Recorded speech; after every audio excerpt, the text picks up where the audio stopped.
अंश पूंजी का अंकेक्षण या ऑडिट ऑफ शेयर कैपिटल।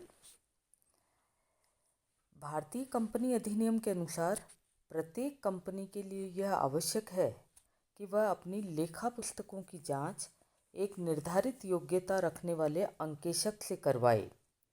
ऐसा योग्य व्यक्ति चार्टर्ड अकाउंटेंट होता है। यह कंपनी के अंशधारियों के प्रतिनिधि के रूप में कार्य करता है और अपनी रिपोर्ट भी अंशधारियों को देता है। इसके लिए कंपनी अंकेक्षण की जो पूर्व प्रक्रिया है सारी, वो इस प्रकार है। सबसे पहले हम इसमें देख रहे हैं अंकेक्षण प्रारंभ करने से पूर्व की तैयारी। किसी कंपनी का अंकेक्षण प्रारंभ करने से पूर्व अंकेक्षक को अपनी तैयारी करनी होती है, जिसमें यह निश्चित करता है कि अंकेक्षण कब, क्यों, किसका एवं किस प्रकार करना है। ऐसा करने से ही उचित एवं योग्य कर्मचारियों को कार्य सौंपा जा सकेगा और समय पर कार्य होगा। अंकेक्षण प्रारंभ करने से पहले इन पॉइंट्स पर हम बात कर रहे हैं।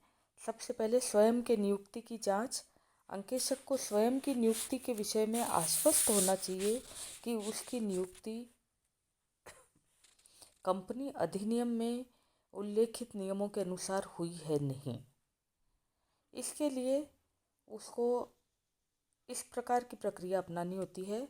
पहला, यदि उसकी नियुक्ति प्रथम अंकेक्षक के रूप में हुई है तो उसे संचालकों के प्रस्ताव की एक प्रति प्राप्त करनी चाहिए। यदि उसकी नियुक्ति सेवानिवृत्त अंकेक्षक के स्थान पर हुई है तो उसे ये देखना चाहिए कि सेवानिवृत्त अंकेक्षक को विधिवत सूचना दे दी गई है। यदि उसकी नियुक्ति कंपनी की वार्षिक साधारण सभा में की गई है तो उसे अंशधारियों के प्रस्ताव की प्रति प्राप्त करनी चाहिए। यदि उसकी नियुक्ति पुराने अंकेक्षक की आकस्मिक मृत्यु के कारण हुई है तो संचालक मंडल की कार्यवाही विवरण की प्रति प्राप्त कर नियुक्ति की जांच करनी चाहिए। दूसरा है कंपनी के व्यवसाय के स्वभाव की जानकारी। प्रत्येक कंपनी के व्यवसाय का स्वभाव एवं तकनीकी विशेषताएं अलग अलग होती है। अंकेक्षक को अपना कार्य प्रारंभ करने से पूर्व उसके माल की प्रकृति, आय के स्रोत, व्यय की मदें, संपत्तियों एवं दायित्वों का स्वभाव एवं तकनीकी विशेषताओं आदि की जानकारी प्राप्त करनी चाहिए।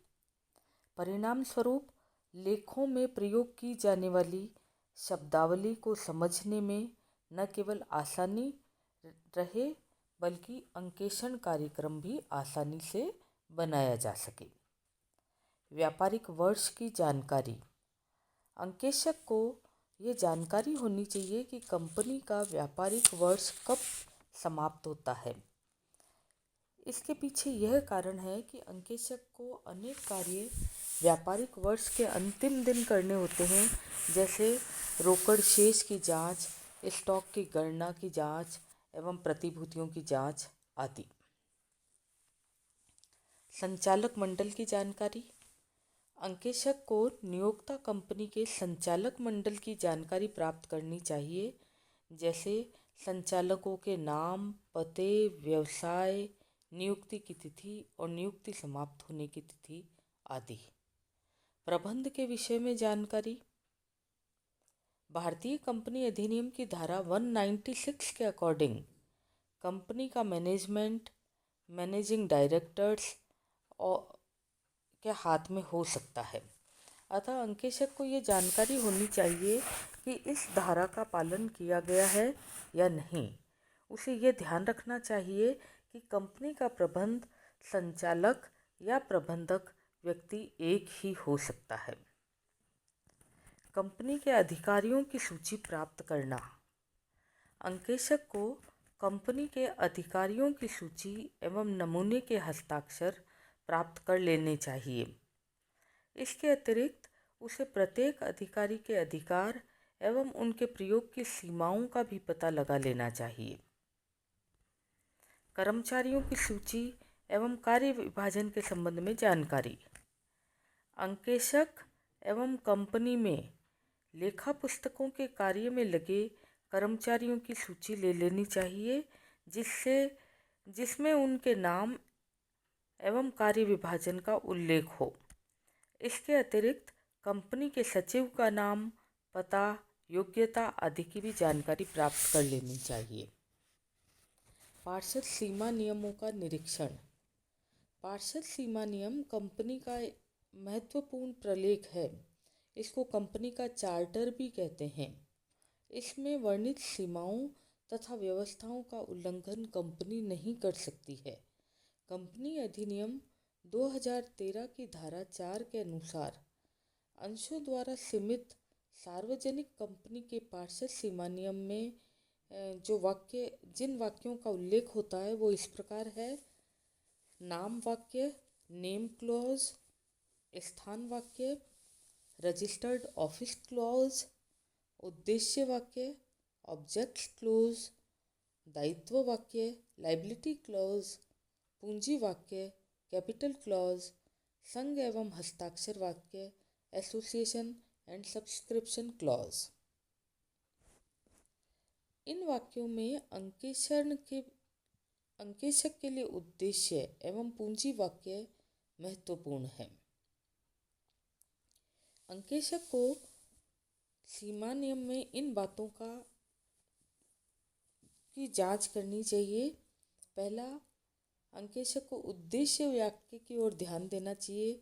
उसे ये देखना चाहिए कंपनी जो कार्य कर रही है वह सीमा नियम द्वारा अधिकृत है अथवा नहीं, और यदि नहीं है तो कंपनी के अधिकारों के बाहर किया हुआ कार्य माना जाएगा। दूसरा, उसको पूंजी वाक्य की जांच करनी चाहिए। पूंजी वाक्य में कंपनी की अधिकृत पूंजी को दिखाया जाता है। इसको समता एवं पूर्वाधिकार अंशों में विभाजित किया जा सकता है। यदि यह अंश पूंजी निश्चित मूल्यों के अंशों में विभाजित होती है और कंपनी अधिकृत पूंजी से अधिक का निर्गमन करना चाहती है तो पूंजी वाक्य में परिवर्तन करना पड़ता है। अतः कंपनी अंकेशक को यह देखना चाहिए कि पूंजी संबंधी नियमों का सही से पालन किया गया है अथवा नहीं। पार्षद अंतर नियम का निरीक्षण। पार्षद अंतर नियम कंपनी का दूसरा महत्वपूर्ण प्रलेख है, जिसके सेक्शन 5 के अकॉर्डिंग यह प्रलेख प्रत्येक कंपनी के पास होना आवश्यक है। यदि कंपनी इसे नहीं बनाती है तो उसे कंपनी अधिनियम की टेबल ए में दिए गए नियमों का पालन करना होता है। पार्षद अंतर नियम कंपनी के वे नियम हैं जो कंपनी की आंतरिक व्यवस्था को नियंत्रित करने के लिए बनाए जाते हैं। इसमें कंपनी के दैनिक कार्य व्यवस्था के नियम, कंपनी का नाम, उसके सदस्यों के साथ संबंध, उसके प्रति दायित्व और सदस्यों के आपसी संबंध, अधिकार एवं दायित्व संबंधी नियम बनाए जाते हैं। ये नियम स्वयं सदस्यों के अपने नियम हैं, इसलिए आवश्यकता अनुसार प्रस्ताव पारित करके इनको परिवर्तित भी किया जा सकता है। अंकेशक को कंपनी के अंतर नियमों में इन बातों का निरीक्षण करना चाहिए। अंश पूंजी के संबंध में अंश पूंजी का निर्गमन, अंशों की याचना राशि, अंशों पर प्राप्त अग्रिम राशि, बकाया मांग, अंशों के हरण एवं पुनर्निर्गमन, अंशों पर अभिगोपन कमीशन एवं दलाली, न्यूनतम अभिदान राशि, अंशों के हस्तांतरण एवं पारेषण आदि। कंपनी प्रबंध के संबंध में संचालकों की नियुक्ति, योग्यता, अंश एवं पारिश्रमिक, संचालकों के अधिकार एवं कर्तव्य, प्रबंध संचालक अथवा प्रबंधकों की नियुक्ति और पारिश्रमिक, प्रबंध संचालकों या प्रबंधकों के अधिकार एवं कर्तव्य आदि। अंकेशक के संबंध में अंकेशकों की नियुक्ति, योग्यताएं, अयोग्यताएं, अधिकार एवं कर्तव्य। लाभ हानि के संबंध में संचय एवं आयोजनों का निर्माण, अंतरिम एवं अंतिम लाभांश की घोषणा, लाभों का पूंजीकरण, पूंजी में से ब्याज का भुगतान और प्रारंभिक व्यय आदि। अन्य के संबंध में कंपनी को ऋण लेने के अधिकार और सभाओं की कार्यवाही आदि।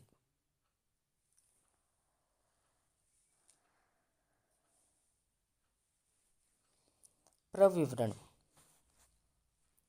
भारतीय कंपनी अधिनियम की धारा 2 सबसेक्शन 70 के अनुसार प्रविवरण का आशय एक ऐसे प्रपत्र से है जिसे प्रविवरण की तरह से वर्णित या निर्गमित किया गया है, जिसमें किसी भी प्रकार की सूचना, परिपत्र, विज्ञापन एवं अन्य प्रपत्र शामिल है जो जनता से जमाएं आमंत्रित करता है अथवा जो किसी सम्मिलित संस्था के अंश एवं ऋण पत्रों के क्रय अथवा अभिदान के लिए जनता से प्रस्ताव आमंत्रित करता है। यानी प्रविवरण के निर्गमन का उद्देश्य जनता को अंश खरीदने के लिए आमंत्रित करना होता है। धारा 26 के अनुसार प्रत्येक प्रविवरण जो किसी कंपनी के द्वारा या उसकी ओर से अथवा किसी व्यक्ति के द्वारा या उसकी ओर से कंपनी के निर्माण में व्यस्त है या रुचि रखता है, वो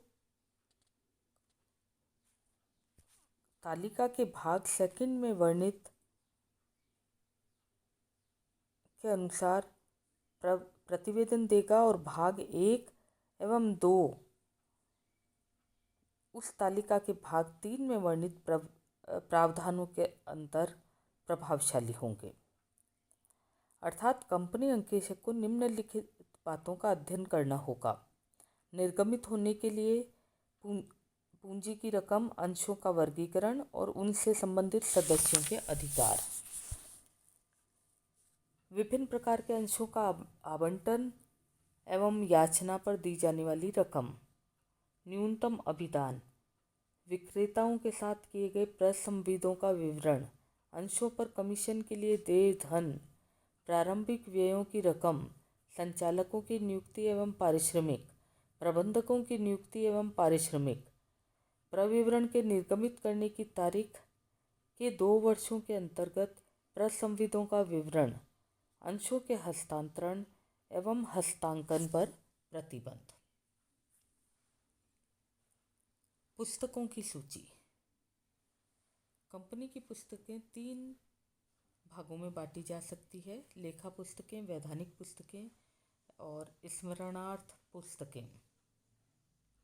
वैधानिक पुस्तकों के अंतर्गत कंपनी अधिनियम 2013 की धारा 128 के अनुसार कंपनी के मुख्य कार्यालय में जो वैधानिक पुस्तकें रखना आवश्यक है वो इस प्रकार है: कंपनी द्वारा प्राप्त एवं भुगतान की गई कुल राशि और उससे संबंधित मदों के संबंध में, कंपनी द्वारा किए गए समस्त माल के क्रय एवं विक्रय के संबंध में, कंपनी की संपत्ति एवं दायित्व के संबंध में, उत्पादन, निर्माण, कार्य प्रक्रिया या खान संबंधी क्रियाओं में लगी हुई कंपनियों के लिए सामग्री, श्रम और लागत की अन्य मदों के उपयोग संबंधी विवरण। वैधानिक पुस्तकें जिसमें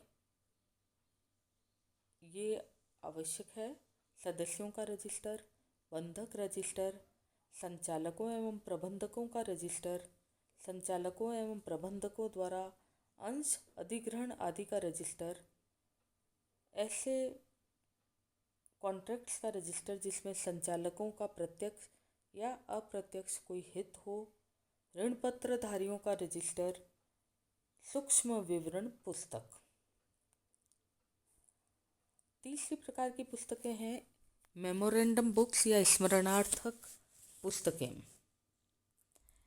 कुछ ऐसी पुस्तकें भी रखनी होती है जो कंपनी का कार्य सुचारू रूप से संचालन के लिए आवश्यक है, जैसे माल आगमन पुस्तक, आदेश प्राप्त पुस्तक आदि।